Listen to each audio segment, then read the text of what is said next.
welcome back to the channel, guys. Real quick, guys, I'm in I'm in a 2017 Chrysler Pacifica, the minivan. They call them Pacificas now. All right, I'm on a test drive and they just happen to have one of those, I figured why not suit up, fire up, and talk to my subscribers. Yes, I'm buckled in. I am test driving. I have my mask on, but since I'm in here by myself, and I had the windows down, I tend to take my mask off so I can breathe. Yes, we are under strict rules to, protect oneself. Okay, either ourselves or the customer. Some customers want to see you in a mask.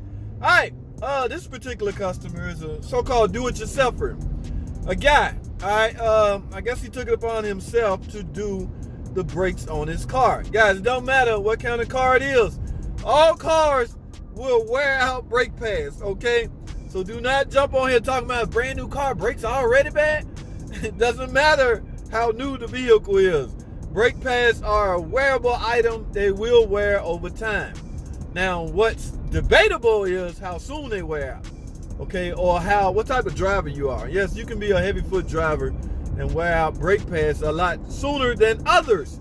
All right, but I guess because he have a warranty, you want to know if it's under warranty because he's still hearing brake noise after they have replaced brake pads. Now, I'm gonna go out on a limb and assume that this guy did what we've dubbed the term pad slap. Okay, yes. I'm gonna go out on a limb and assume this guy just put pads on his car. Now, you can get away with that, guys. There's nowhere where it's written. There's nowhere in the manual that says you must resurface your rotors or you must replace rotors in the event that you're replacing pads.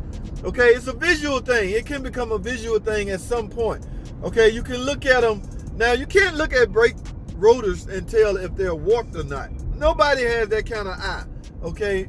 You need machinery to prove your point, all right? We do have a brake machine. From time to time, we resurface rotors. The goal is to resurface the rotors to remove all the glaze off of it and straighten it just in case it's warped. That machine can pull off two functions. It can tell you if the rotor's warped, and it can also resurface the rotors. Okay, but again, like I say, there's nowhere written that says you must or you have to resurface the rotor. It's a call you have to make. Okay, so I assume he made the call. Just need brake pads. Brake pads are wore out. Put brake pads on it, guys. Anybody can do brake pads. That's not a big top secret. Oh my God, only dealership can do it. Now, when you talk about rear brakes because of the electronic emergency brake setup, then yes, that can become a little complicated. But for the most part, front brakes are a pretty basic standard setup just about on any and every car. Okay, as long as you understand the theory behind what the calipers are doing, you should be able to pull off a brake job or a pad slap, whichever one you're doing. Now, I've come to the conclusion that because brake rotors are so inexpensive now, guys, especially on the older model cars, PT Cruiser brake rotors are maybe $25. I do not bother with resurfacing rotors because they are already thin at that point, especially on cars like a PT Cruiser. So if I give you an estimate on a brake job for a car, it may include brake rotors. And one reason is because with my discount, my wholesale discount I have with parts department, I can get the rotors fairly cheap. So I will not have to worry about setting up or hooking up brake rotors at a job at the facility where the brake machine are because I've added that into my estimate, and that way I can still keep the estimate low, guys. All right, using my discount. I look out for my personal customers. All right, I will get them rotors at a real cheap rate. Yes, they got to pay for them. There's no additional labor for installing rotors simply because the rotor has to come off anyway in order to replace the brake pads. So don't double dip, people, man. Don't double dip your customers, all right? Now, I said all that to say this. Yes, I visual inspected the brakes before I got in. I see nice, pretty, big, thick brake pads on the car. But you can still have a squeak, guys.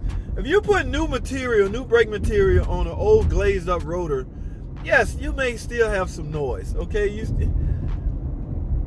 Me personally, you should have either resurfaced the rotors or replaced them. If you was chasing noise. Now, you don't have no problem, you test drive your car, you step on the brake at 50, 60 miles an hour, and there's no vibration.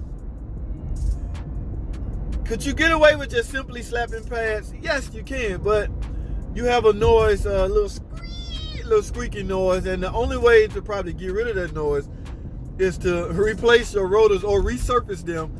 And now we're going to have to resurface or deglaze the pads. You've essentially married new brake pads to old rotors, guys. Okay, so you got to be careful when you're making that call, all right? Like I said before, I'm going to say it again. There's nothing illegal or nothing wrong with pad slapping, okay? But be prepared for the aftermath, especially if you're doing it to customer cars. Customers want results. They don't want to leave your facility with their brakes making noise. I wouldn't want to either, guys. So make the right call on that, guys.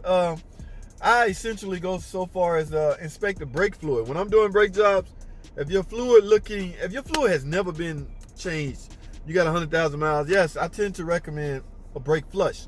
Brake flush is where we go in and remove all the old brake fluid and go in with new fluid. Now, the chemical or the fluid we use simply Valvoline. Valvoline make a good brake flush kit, all right? And they will give you a tool to use to help with the job, all right? So I'm gonna leave that on that note, guys.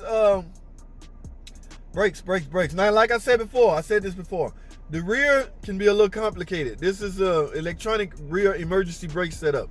You will, on some cars, you will have to have a way to tell the computer to retract the emergency brake from the rear brakes, so you can proceed with doing the rear brake pads, the rear brake job, all right? Because notice, keep in mind, when you put that car in park, this is a rotary shifter. When you put it in park, the emergency brake may set automatically. So just say you drive in the shop, you put it in park. You have to put it in park in order to get out of it. You put the car in the air, your emergency brakes are activated. So yes, you can deactivate them, but I think on some cars, once you go back in the park, you will essentially go back into emergency brake function. So it's a crazy cycle that can be rectified by simply tying into a scan tool and deactivating that system just for the time being, so you can proceed with your rear brake job. All right, guys, that's all I have, man. I just wanted to chit chat with y'all while I'm on this test drive, speaking about a problem that I'm facing. All right, so that's it, guys. Thanks for watching. Comment, subscribe. Already be subscribed when you ask a question, and I'll see y'all in the next video.